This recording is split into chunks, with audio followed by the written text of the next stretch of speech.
Hi Flosstube, this is Kim, aka Spartan Stitcher on Instagram, and I'm back again with another weekly Stitchy update. This is Flosstube number 41 for me. It is the 4th of November 2019. There is a little bit of snow on the ground that we got yesterday, and I know my video last week was what a day, and it's been what a week. I got more to talk about on that, but we'll save all the life updates and non-stitchy stuff for last. Because I had such a busy week and involved with lots of different things, I only worked on 2 whips over the entire week.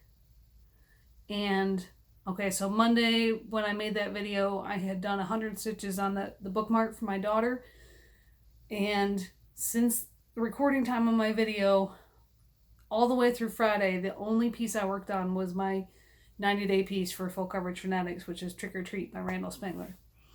Saturday morning, I was like, ooh, I only have 1 piece to show right now. I really need to force myself to pick something else up instead of just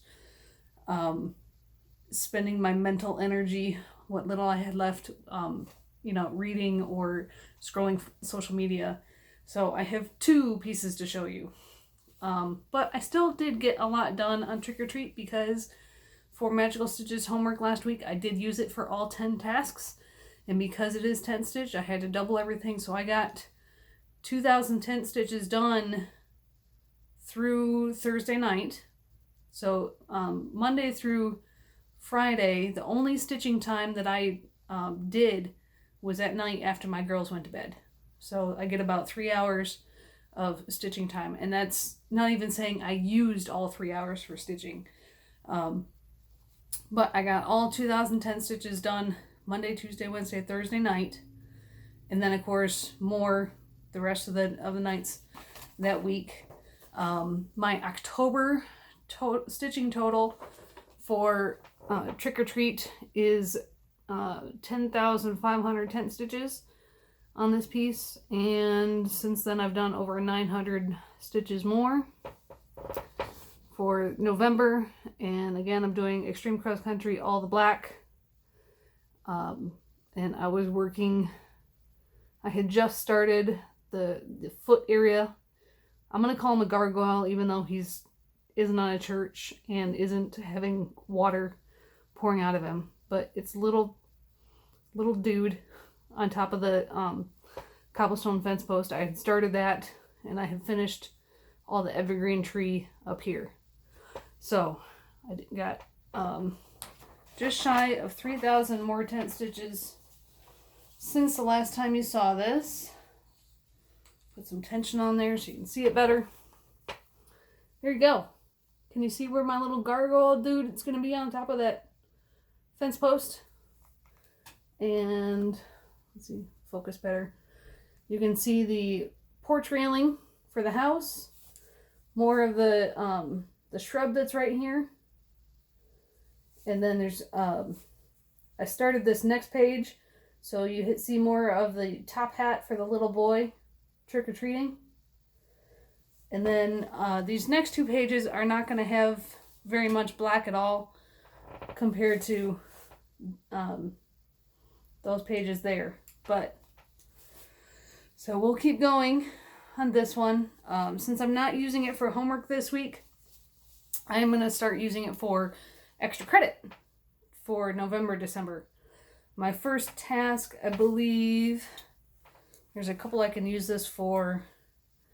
A piece that shows the great outdoors. Obviously, it's an outdoor scene. A piece with a light source for the deluminator. Well, in the house, there's lights in all the windows. So that works for that. And then I'll have to see if any of the others will fit.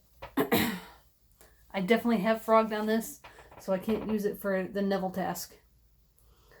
So that's where I am. So I'll continue on his top hat and take that page over. You'll see more of these front steps. So it's a good shot. And then the other piece I worked on is the princess bookmark for my daughter. So I worked on this Saturday and Sunday, and I finished it. Because, you know, all I had left was like her hair and her head and her hair, pretty much.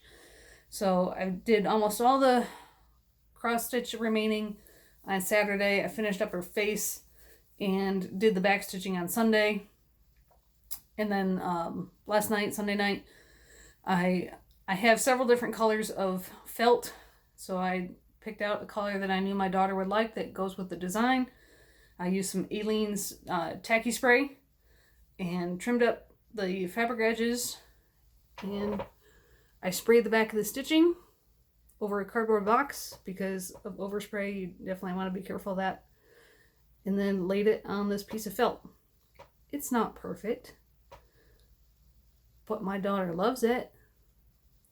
Again, this is designed by Durene Jones. It is a booklet of 15 characters that was in Cross Stitch Crazy. It came out in the UK in June. Issue 257, I believe. The issue also has some camping scenes from Durene in it. And then this was the little booklet with the 15 characters was the freebie. So, there you go. She's got a bookmark. I gave it to her this morning because the glue set overnight. Of course, the fabric wasn't very stiff and the felt wasn't very stiff, but just using the Aleene's tacky glue or tacky spray gave it some structure. So I wasn't able to do this before I put the two pieces together. It wouldn't stand up, but now it does. And yeah, it's kind of big for a bookmark, but if she reads a smaller book, then the princess's head can stick out, right? So there you go. Another finish and an FFO for me. Seems to be the only FFOs I can get done are the really quick, simple ones because I've got, if you could see my mess of pieces that I want to FFO, and I bought things to do it, but I just don't have the time right now to actually put them together. So, excuse me, this week in these Cool and Magical Stitches, it's the start of term speech, I believe, that Dumbledore usually gives, but of course he has passed on. And there are several chapters at the beginning of book 7 about things that are happening before Hogwarts actually starts. And so all these tasks are in relation to those. Harry actually cleans out his school trunk while he's waiting to be taken away from the Dursley home. And so, you know, cleaning things out and finding things that you haven't seen in a while. Well, the task is to work on the whip that has been the longest since you touched it, since you put stitches into it. Well, for me, that one is Kindred Spirits by Jody Bergsma. Last time I worked on this was early May for Page Finish Mania when I got page number 2 done. I started this in, I think it was May 2017. I know it was 2017. I'm just not sure. I think it was May for one of my mania, my full coverage mania. It wasn't all full coverage, but I started a good number of full coverage pieces. So I will be working on this one, tent stitch, so I have to do 400 stitches. There's your page 1 and 2 so far. I have got this uploaded into Pattern Keeper, but I just have to mark, you know, I use the cool function where you can mark the entire page in one click. So I did that for those 2 pages. I just have to mark all the pages, all the stitches that are feathered. And then I will start on page 3. Now, the rest of the homework, I'm going to be using this in several tasks. Rita Skeeter writes a biography about Dumbledore, so pick a piece that the design would be the cover of your biography. Hello? I'm kind of obsessed with horses, right? And especially Baroque breeds. So yes, this one would be on the cover of my biography. So I'll put in 400 more 10 stitches. That brings us to 800. Let's see. Close to a finish. Task number 3 is work on something that is your closest to a finish because this is the end of the series. And that for me will be Hogwarts Travel Poster. You saw that last week. Let's see. And because of these 7 potters taking Polyjuice Potion and all looking like each other, task 4 is work on a piece that has repeating patterns. For that, I will work on Friendship Compass by Glendon Place. You saw that a couple weeks ago because it is a mandala design, so it certainly has a lot of repeats going all the way around it. And both Hogwarts and Friendship Compass are pieces I want to finish this year. So, we'll work on those. Task number 5, because George lost his ear in the Battle of 7 Potters, you have to pick a piece where when you look at it, you can hear the sound that the design would make if you were there in real life. Did you really have to ask? Can you hear the horses, their hoofbeats? Can you hear them whinnying? Can you hear them making all kinds of noise? Of course. So, 400 more on this one brings me to 1,200. And then the last task, because they find the initials RAB inside the locket, is to work on a piece where the title or the designer have the letters RAB in any order. Does not have to be the first letter of the word. Just those letters have to be in the title of the piece or in the designer's name at some point. Blackbird Designs is an example. Some other pieces I could have used, but decided not to. Let me look at my notes. I could have used a Summer Ball. I could have used Half-Blood Prince because they all have RAB in them. But of course, I'm going to try to use one piece for as many as I can. Bergsma all has RAB in it. So I'm going to use Kindred Spirits for 4 tasks. That is 1,600. 10 stitches. I'll be working on this one. I'm going out of town this weekend. So, something I didn't think about when I had you guys vote on my quarter 4 90-day piece is forgetting that I was going out of town this weekend. You know I'm going to keep up with my challenge. I'm going to take this with me. I am not taking the scroll frame. So I will be taking Trick or Treat off the scroll frame. It will go with me. I don't know if I actually put it in a Q-snap or just put in a few stitches each day in hand just to, keep up with the challenge and say, yes, I did work on it every single day. We shall see. I don't want to take 2 big pieces though. So I'm going to try to get my 1,610 stitches done between today, Monday, and Thursday because we fly out early Friday morning. So I'll finish this one first, the 4 tasks on this one, and then both Hogwarts Travel Poster and the Friendship Compass fit on my 8x8 Q-snap, so those are a lot more travel friendly. I will take those with me along with Trick or Treat. So those are my plans for this weekend. I am flying to Michigan to go see my family and some of my husband's family, potentially if everything works out. I bought the tickets and planned this trip before we knew my husband was deploying.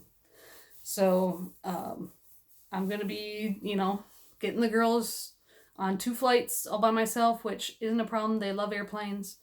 The only problem is seating arrangements because usually I sit with my youngest daughter and my husband sits with my oldest daughter. And because the smaller airplanes are usually 2 seats in aisle and then 2 seats. I don't know how that's going to work. I don't know if the airline will refund my extra ticket for my husband since he is deployed. I will be taking his deployment orders with me in case they will do that. Or if not, it's okay if I have an extra seat because then I can sit with my youngest like she's used to. And then say it's across the aisle, my oldest can sit by herself and not have to worry about sitting next to a stranger. That's it for the stitching, in case you didn't already catch that. The rest of it is real life updates. So we'll be flying into Michigan on Friday. I might be driving to Ann Arbor to see my cousins and their children, their newest. They have a daughter that's 1 month old, And this is the only good thing I'll say about U of M, is they are excellent when it comes to heart surgeries. Their young baby, about a week old, had to have a heart surgery, and she's still there at the hospital in Ann Arbor, doing extremely well, thank goodness. But she'll probably be there another week or two, so I might drive to Ann Arbor with my girls to see them in case they can't make it to my mom's family dinner on Saturday. Do some things in my hometown in Saginaw. And then I'm also going to try to see if I can get to the LNS that's in Saginaw. I've never been there because I didn't learn about it until a few years ago, and I haven't been home except for, I think, my uncle's funeral since I found out about it. So I'm going to call them and see when they're going to be open. And then since we're flying back out of Detroit, probably drive down to the Detroit area where my husband has 2 aunts on either side of his family, and potentially see them on Monday before we fly back on Tuesday. So since we're not coming back until Tuesday afternoon, I'm not sure when I'm going to be able to film, because Monday, unless I film on Sunday still at my parents' and use their computer to upload my video, one day I'm either going to be at one of my husband's aunt's house, so I'm obviously not going to want to film there. I might film Tuesday evening once we get home. So you'll just have to watch out and wait for that. Let's see, other life updates. Last week when I was flustered and saying I'd had a really extreme day, I told you about the sump issues, which I've had more sump issues. But the thing I didn't tell you about is that Spencer, my horse in Louisiana, we were really worried about him on Monday. After I took my oldest daughter to school, I was giving my dog a bath in the bathtub because she really needed it. And my phone rings and it's my friend that is taking care of my horse. And when she always texts and sends messages, but this time she's calling, you know that something bad is happening. Spencer, she found him that morning laying down outside. It was cool and rainy in Louisiana. He was laying in the mud and glassy-eyed, she thought he was dead. Couldn't seem to get up by himself. Obviously had been there most of the night laying on his side, which is not good for horses. They can lay for short periods on their side, but not all night. And so she helped him and got him up, got him into the barn. His temperature was, I think, 96.7 or 0.3, when horses usually are between 99 and 101 degrees. So he was very below temperature. He hadn't been eating all of his food the last few days prior, but it wasn't something that we were like, oh my God, he's not eating at all. He was still eating, and wasn't acting completely out of it, but obviously something was wrong. So she got him into a stall with a heat lamp, started warming him up, gave him some Banamine, which is like a basic anti-inflammatory that can help if it is colic, help get things moving along. And he started perking up a little bit while they waited for the vet to arrive. And the vet examined him, and it turns out that he was suffering another episode from his hind gut issues, if you will, your large intestine. It's not unusual for horses to get ulcers in their stomach. But Spencer's issue is that he gets ulcers and things in his large intestine, so the hind part of his gut, kind of like diverticulitis in people. And what had happened is that when I went to Louisiana at the end of September, we noticed that due to all the heat they had down there and the amount of exercise that she was giving him as they both, work together on their dressage, he had lost muscle tone along his top line, along his spine.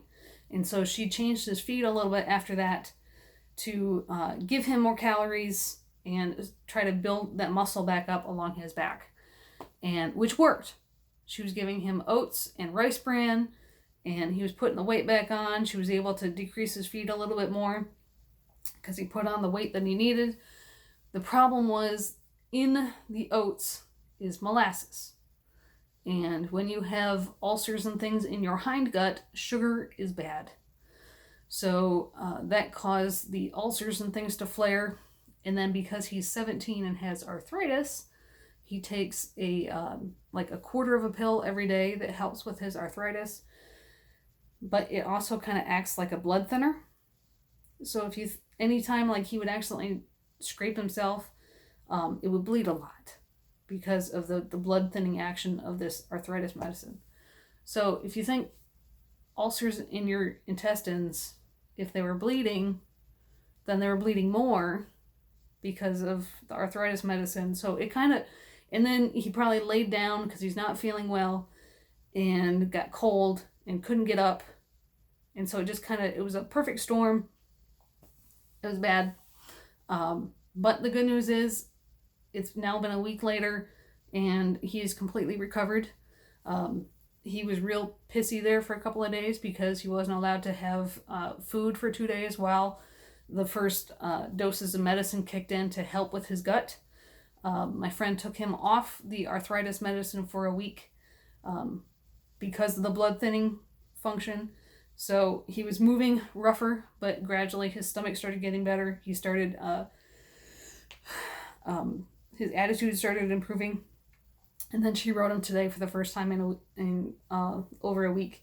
And he was hot and a handful and made her work. So we think he's completely improved now. He's just no longer allowed to have molasses. He stays in at night due to his hindgut issues and also because he is almost blind in one eye, close up. And that way he can also stay warmer at night. Not that it gets really cold in Louisiana. So that's the Spencer update. And then Monday night, I told you that Monday I spent an hour outside getting ice out of the sump hose. Well, it froze again Monday. So I had to disconnect the hose because I needed the sump to run so we wouldn't, flood the crawl space. And, looking around in my garage to figure out what I can possibly use. One of those plastic kiddie pools that's only about 8 inches deep. I shove that under where the PVC pipe comes out of the house, where the sump spits all its water, and I did that right before bedtime. Sunday I got the my big muck bucket and wheeled cart out of my horse trailer that's here on base, and Sunday about 5 or 6 times I used a bucket and transferred water from the kiddie pool to the muck bucket, rolled it, around the corner of the house to the area where the ground is sloped enough where I could dump the water and it wouldn't recycle back into the sump of the house. That was Tuesday. I'm sorry. I said Sunday. I meant Tuesday. I did it about 5 or 6 times. Wednesday, I did it 11 times. The sump was running more often. Thursday on Halloween, it ran 9 times in 6 hours in the morning, from 6 in the morning until about noon. This is ridiculous. I can't keep doing this. Why is it running so often? It would actually run like once, it ran twice within 10 minutes, like once a day. It would do that, which is ridiculous because it was like as soon as I heard it run, I'd have to get all my winter gear on and go outside and empty the pool. But the good news is Thursday, the temperature increased enough that it was now above freezing. I could reconnect the hose, and I used pieces of wood that we had left over in our garage from various projects, and I created a ramp from that PVC pipe to the back fence, and then moved the hose to a better graded area with the slope so that the water could flow out the hose and not sit in the hose and freeze. So I haven't had to haul water since Thursday around lunchtime. Problem being is that 2.5 days of doing that, I was doing okay at the time with my bad back. And that's another story as to why I have a bad back.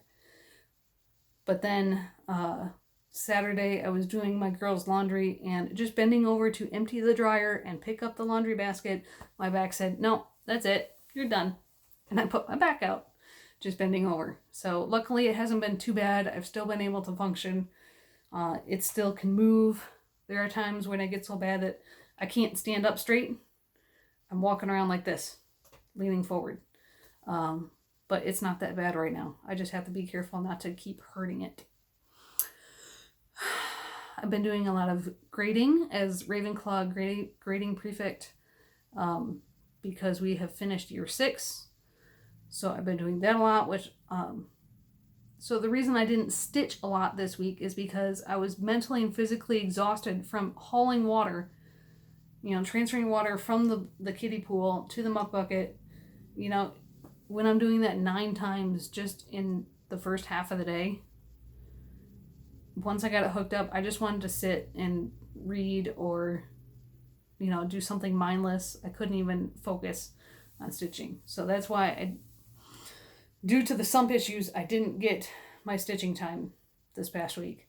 I have been to the home improvement type stores in town, and I have a different kind of hose that's supposed to last to colder temperatures, and I also bought some styrofoam pipe insulation that I can kind of try to wrap around it, also to try to keep the hose from freezing. So that I need to try before we leave, because of course the weekend I'm going to be out of town, it's going to go below freezing again.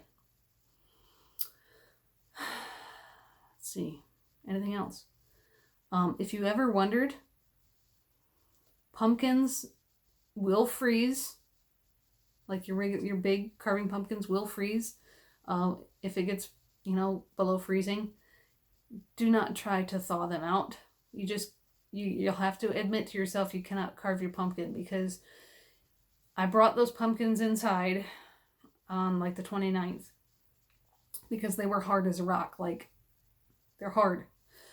There was no way I'd be able to stick a knife through them. I brought them inside, let them thaw out for a day, and just like if you take fruit or vegetables out of the freezer that haven't been cooked, they get soft and gross. So we painted our pumpkins this year.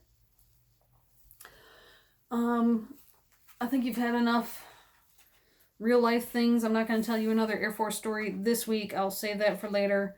But I did dig through my stuff, and I found pictures from my F-16 incentive ride.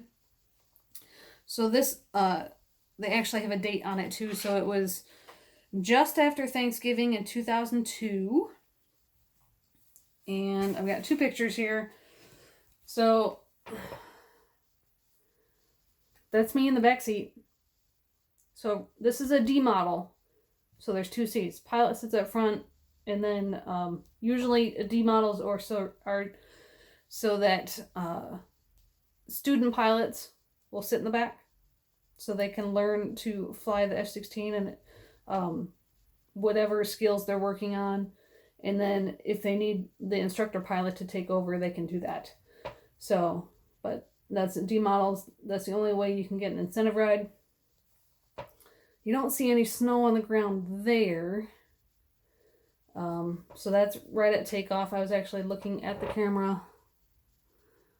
But here is a really pixely picture of myself and Major Champagne, or Bubbles. So I would have been 2002, 21 years old. So I believe that was, I don't remember if that was before or after. That was probably before the flight. You can see there is snow on the ramp. So, really wish I could have found some of my other pictures, because I did take a camera into the cockpit with me.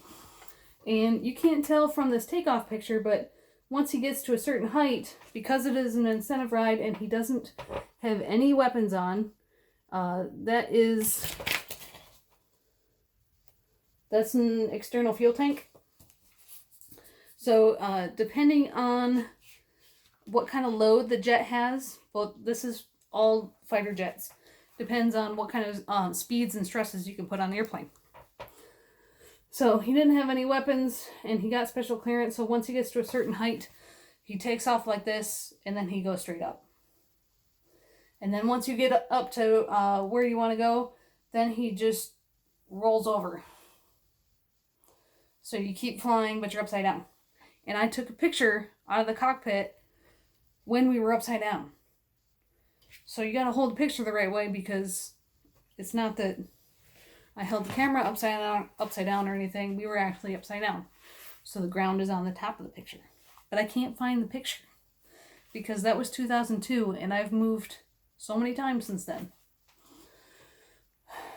And I can't remember where I put it. But that's it. I gotta end this video. I hope everybody has a good week, a good Veterans Day weekend. Tell any veterans that you know that you appreciate their support. They will appreciate that as well. I think that's it. All right, guys. Have a good week. We'll see you whenever I get to film next week. Bye.